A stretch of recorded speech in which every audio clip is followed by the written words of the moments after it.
I'm Angela Clark, and welcome to Unstoppable Moments.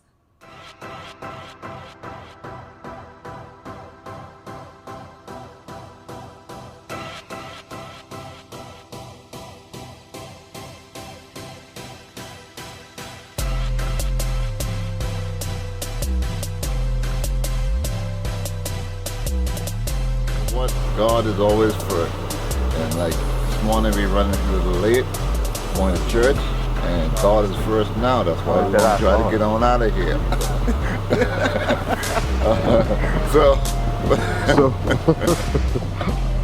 All right. And so I said, So you screamed, but no sound came out.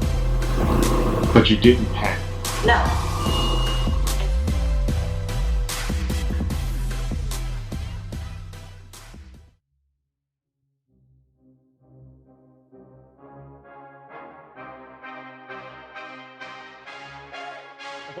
Take two. So, yo, man. What's going on, my brother? How you doing? No doubt, man. Hey, Glad to be here, man. Glad to be here. I mean, like, you got a busy schedule, and I came in at Rob this time here at I got the to gym. work out in person. I got it in person. It may not look like it, but I got to work out in person. That's all that matters. No, you got a little bit of sweat. You got a little sweatles going on right now. So, yeah. Speaking of, why? I see you working out over there. Why haven't you come over to the Silverback side? I came a couple mornings, they killed me, so I was like, I gotta get myself ready. I should have used your plan. I came in here and said, hey man, I'd like to work out with you. That was the worst thing I could have ever said. He gets you, doesn't he? Oh He my gets you. God. Boy. But tell me a little bit about yourself. Where are you from? Okay.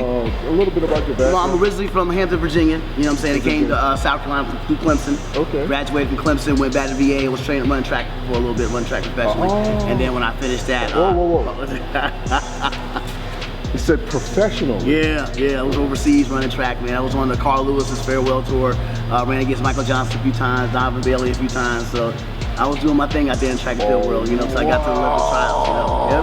Yep. That's a little something. So after this, I might have to test you. I was somewhat of a speedster myself back really? You ran track too? Yeah, Okay, what events? I think it's called 4x4. Yeah, 4x4. I say I think because it's been so long ago. My God. Man, I'm 47 years old, and so, you know, high school has been a ways a long back. time, yeah, same here. So, I did my thing back in the day. Yeah. I mean, all blessings to you because obviously you had somebody to, you know, kind of guide you along that way. Yeah. Had some really good coaches from high school to college and to the professional level, man. They helped me excel, so I was definitely blessed to be around. Shout out to his coaches. Yes. Yeah. Coach Pollock, may he rest in peace. Mark Block, Keith Barnier, you know what I'm saying? Steve Foster, may he rest in peace, man. They did some great coaches. Wow. So, I mean, the transition between what you said, Clemson. You graduated from Clemson. Yes, sir. So, what was your degree there? I actually got my undergrad in speech and communications. That's why I'm in radio. Oh, wow. Okay. And went back, got my master's in human resources. Okay. Yeah. Okay. So, he can talk to you and he can fire you. Fire. Talk to me nice. You know what I'm saying? Talk to me nice. It's important. So, but now, where are you working at now? Right now, I'm at 107.3 Jams, 10 a.m. to 3 p.m. Do the midday show, working with Tone Hollywood. Blessed, have a great opportunity. I love doing that show, man. I love talking to the people, playing their favorite songs. I mean, it's just been a blessing. Once I moved, I was on Hot 98.1 for years. Yeah. Moved over to 107.3 Jams. It's been a blessing, man. I love it. Oh, wow. So Tone Hollywood is your handle. Yep. Cool. That's good. Now, are you married? Kids? No married, not married, no kids, anything like that, man. I know, right? He ain't here working out. We're trying to change it by the end of 2020. Got a couple of degrees, got tremendous history. So ladies. Oh, goodness. 6'4", though. Right. Yeah, you do that, you messed up. Boy, I tell you.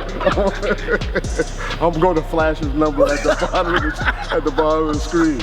So golly, single.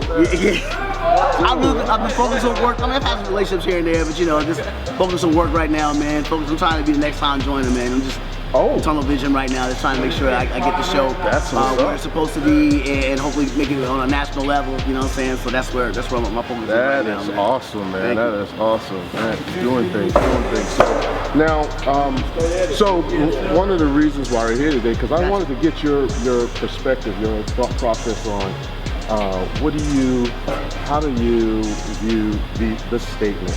Which one sounds more correct to you? Okay. Me plus God, unstoppable, or God plus me, unstoppable? Yeah. Probably God plus me is unstoppable. And the reason why I would say that is because everything I do is from God. Everything when I wake up in the morning, I pray to God. When I try to get my day started, it's to God. And I know it's written in the clouds of what God has decided for me. Okay. So when I align myself with God, I'm aligning myself with the most proper being that's going to get me where I need to be. And through prayers through Him is where I'm supposed to be. You know what I'm saying? I hope that makes sense. No. It does make sense, but so here's a monkey wrench. Okay, Throwing a monkey wrench. I'm ready. Go ahead. Okay, so you said God plus you unstoppable. So does God need you to be unstoppable? No, God doesn't. Yeah. But I feel like I need God to be unstoppable. So God plus me unstoppable, but it wouldn't be me plus God unstoppable. In my opinion, no. I think God plus me is unstoppable because I feel like everything I do anoints Him. Anoints God. It's my prayer, like I said, my prayers to Him. My faith is in Him. That's right. Well, faith in God, whether it's human, man or woman, but my faith is in God, and I want to make sure that everything I do is pushed towards God. Glorifying Him. God. Yes. Okay. And then I feel like that's why I feel like we're together. Okay. Because many people can stray away. You know what I'm saying? Yeah. And me, particularly with my faith and with my religion, for me, it's to pray to God and we're a team. Well, He's allowing me on His team. Right. Now, perfect segue. He said, "Stray away." Have you strayed away? Oh goodness, there's been some times. There's been some times, where I've questioned, whether it's professional, whether it's just personal, where I've questioned it, like, why is this happening? You know, Right. why is this happening? Or, and I'm done. I prayed enough, or I prayed and it's not working. Right. Unfortunately, there's been some times where I've turned away and steered away, and then guess what? Came right on back, right? Sure did. Right. And I think we all have faced a time or two like that. Hence the next question. These segues are just coming pop. I'm giving right to you. Put the road right in front of you, right? Yeah. Then what would you say is your unstoppable moment? So I'll define that. So an unstoppable moment would be a time in your life where you thought that, oh my gosh, this is all going to end. I'm about to die. I'm about to lose everything. There's no way I can get out of this situation. And it seemed like it was going to be a stoppable moment in your life. But God came in the picture and turned that stoppable moment into an unstoppable moment. Perfect, man. I would say the thing that comes close to my mind is probably 2001, when I was officially done with track and field, and even though I had a degree, I didn't know what I was going to do next. And the bit of depression came in there because I didn't know what I was going to do next. I didn't know where I was going to go next. I knew I wanted to pursue a career in radio. I knew I had a degree, but what am I going to do? You know what I'm saying? And boy, there was a couple months of really thinking that, about giving up. Thinking that the Lord gave up on me. Right. Thinking like I'm not in the right path. That I'd waste all these years of running track to do nothing. That I go to school for nothing. That was a moment where I felt really beat down, and it really tested my faith. I'm talking about going to church 3 times a week, which I never did. You know what I'm saying? I was going on Sunday, I was going on Wednesday, I was going if there's any service in the end of the week. I mean, getting into my Bible, just reading a lot more, and then just really trying to. That was like a stoppable moment at that time because I was ready to give up. I was like ready to pack it up, move back to Virginia, but I stuck with it. I kept praying, and then eventually I got into grad school and started the process of getting into radio and starting to get into that, and that's why I'm here now. But that moment at that time was when I really questioned everything. Oh, wow. I questioned everybody's quotes and stuff. I questioned everybody's help. I was like, does this really work? And it was at a time in my life where I was ready to, I didn't know where to go. So I knew my path. And I felt like that was a moment where I was like, please give me a sign. And then I was like, well, I ain't getting a sign. Lord, give me a sign. Right. I was doing the DMX. Like, Lord, give me a sign. Lord, give me a sign. But you know, you don't see it immediately. It reacts on his time. And when I wasn't getting it at the time, I was getting depressed, I was getting upset, I was broke, all of the above. And that was a moment where I was definitely thinking like, this isn't it. Not having money will do it to you, Really? right? Well, make you question everything. You look at that bank account, you're like, oh boy. This gotta be the devil. What am I doing wrong? Lord, give me a sign. The worst thing that has ever happened to me is going through a full interview and the record button wasn't the record button wasn't on. Yeah. It was a beautiful, strong, I mean. It is like, oh no, I feel you. I did an interview one time when the microphones were set up differently. So the one that was actually recording was over here. The one that was in front of us wasn't on. Oh, so wow. No. Whole interview. Oh, gosh. Yeah, that wasn't fun. Young Jock. No, Young Jock. It was Young Jock. Mr. Jock. I was like, could you right. Nope. I just tried to alter it and just raise the volume on that. Oh, it sounded disappointed. Well, that was a life-changing moment. I said, never again. So now, okay. So in that unstoppable moment, somehow, and not somehow. Obviously, you're saying God reached your heart, right? Or you reached out to God, right? And things started working out. Mm-hmm. What was the key factor for you in knowing that? Because I mean, apparently there's going to be someone out there that has the same issue. They're going to be going through something and wanting to just give up. So what would your advice be to that person? How to get through that situation? For me particularly, it was going to church. I tell you what, when I wasn't going on Wednesdays, I would spend after I leave church, feel great. Monday still feel great. Tuesday, didn't get the job interview. Then Wednesday it was like, And Thursday it's like, I don't even want it, man. Friday, Saturday, and then Sunday I felt good again. So it was really getting that word on Sunday was what really helped me, and then eventually started going on Wednesdays too to redefine it, and being around good people at the same time. It was also being around the right people, because when you're around other people who don't have the same focus as you do, it's easy to stray away. It's easy to say, well, what y'all doing Wednesday? What y'all doing Sunday? Y'all hanging outside? Okay, I'll go in because maybe I need to go out. Maybe I need to go out and hang out and get it all out my system. Start looking for substitutes. There you go. There you go. But it was really being around the right people and getting that good word on Sunday what kept me motivated and keeping that motivation throughout the week. You know, whether it was reading the word, whether it's going to Sunday school, whether it's having a mentor, somebody, a friend, whether it's male, female friend that feels the same way you do, that's giving you the word also, that's helping you read stuff. You know, that was big. I had some friends of mine that we would go to Bible study and fellowship together. When I started working at West Point Stevens, I met some people that were doing the same thing. So that's what really helped me. It kept me motivated and focused, so I wouldn't steer away. You know what I'm saying? That was the main thing. I really. And talking to my parents. Finding people with like mind. You definitely need to do that. Yeah, absolutely. So that's great. I mean, is there anything else you might want to expound upon? I mean, you know, if a cornball like me can be on the radio 5 days a week. Cornball. I want to tell you this. You have such an infectious laugh and smile every time I see you. Do you ever get upset? I mean, I see you running around the track and sweat's pouring off your face, and you're still smiling. I'm loving this workout. You, man, when you're in.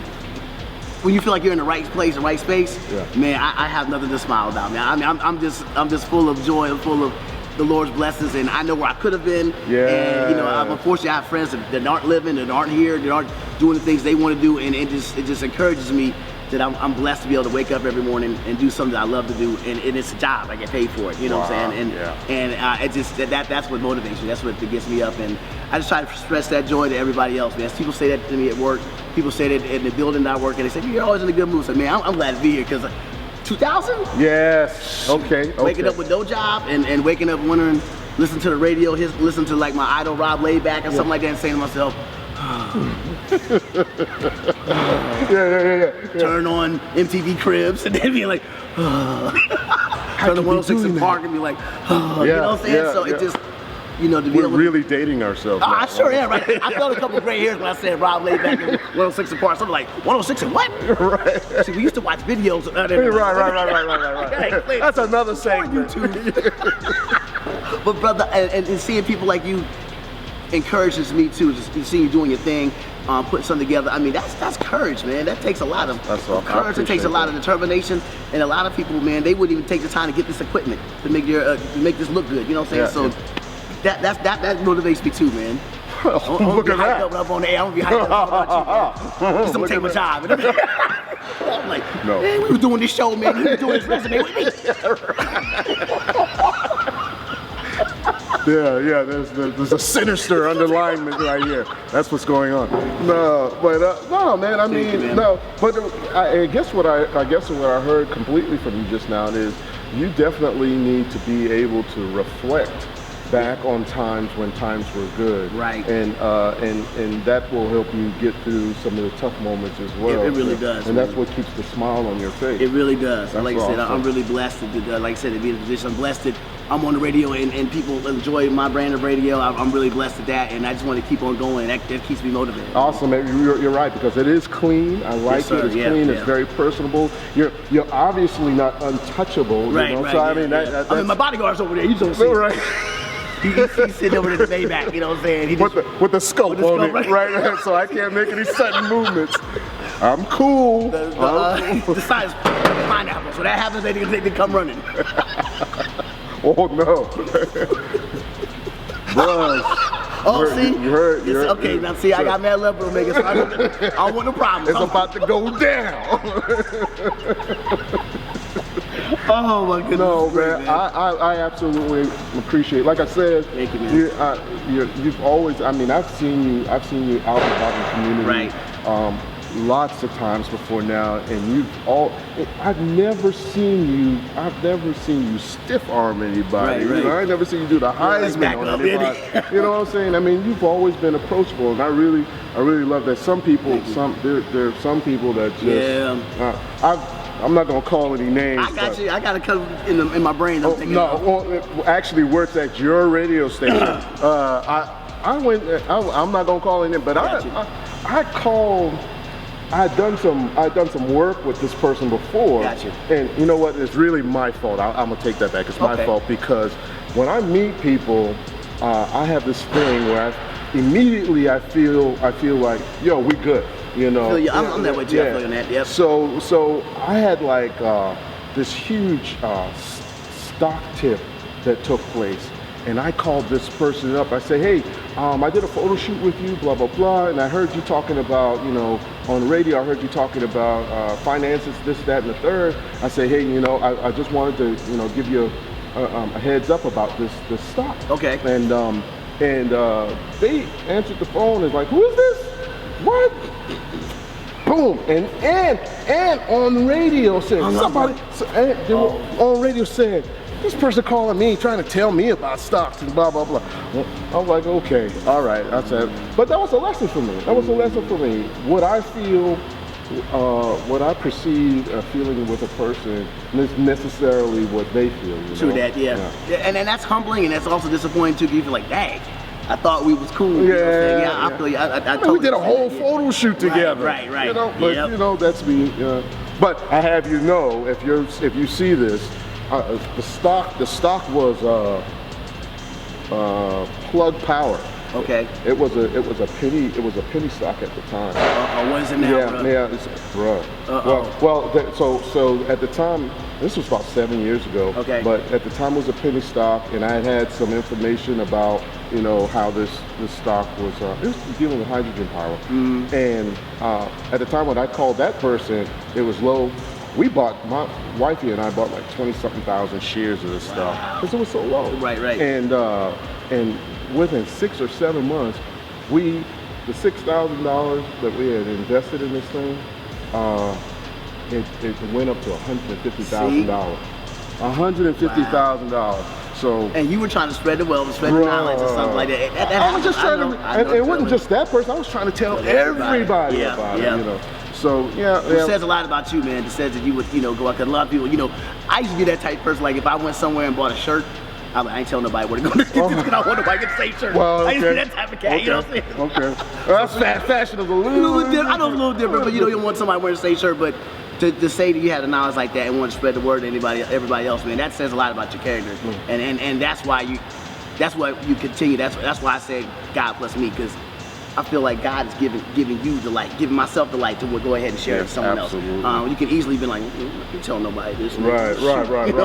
Because he gave the option. You know, someone can learn it, someone can go ahead and jump on it and invest in it as well, or not. Or you could always just be like, nah, I ain't telling nobody. Yeah, absolutely. I mean, and I feel like that's how you get blessings. I feel like that's how you put out there what you want to receive. There you go. Back, right? There you go.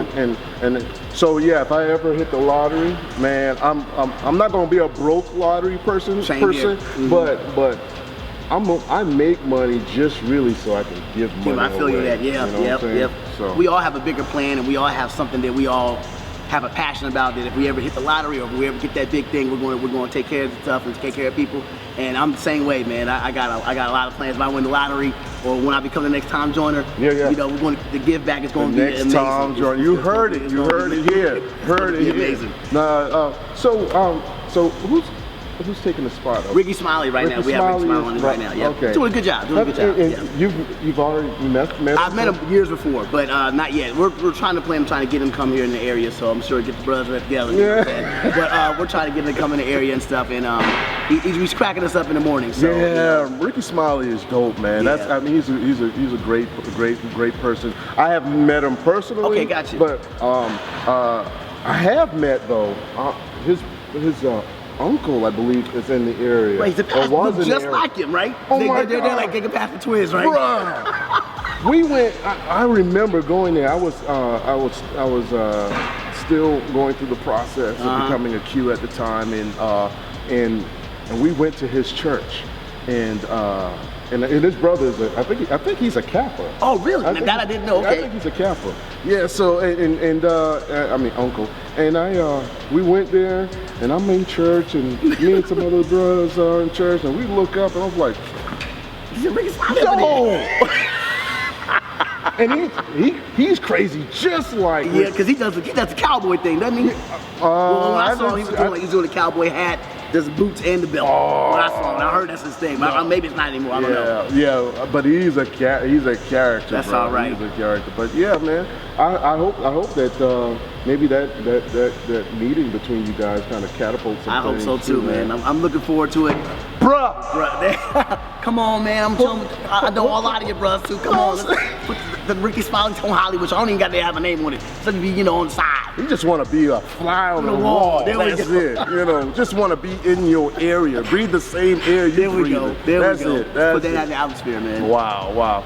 Well, again, man, thank you so much. Thank you, man. Appreciate that. Thank you, man. No doubt. This was awesome. I've actually learned a lot from you in this session right here. You've definitely sharpened my tools, so I appreciate your time, man. No doubt, man. Thank you, brother. Thank you. And much success to you. Anything else I can help for you, just please let me know, man. Let me know, brother. Let me know.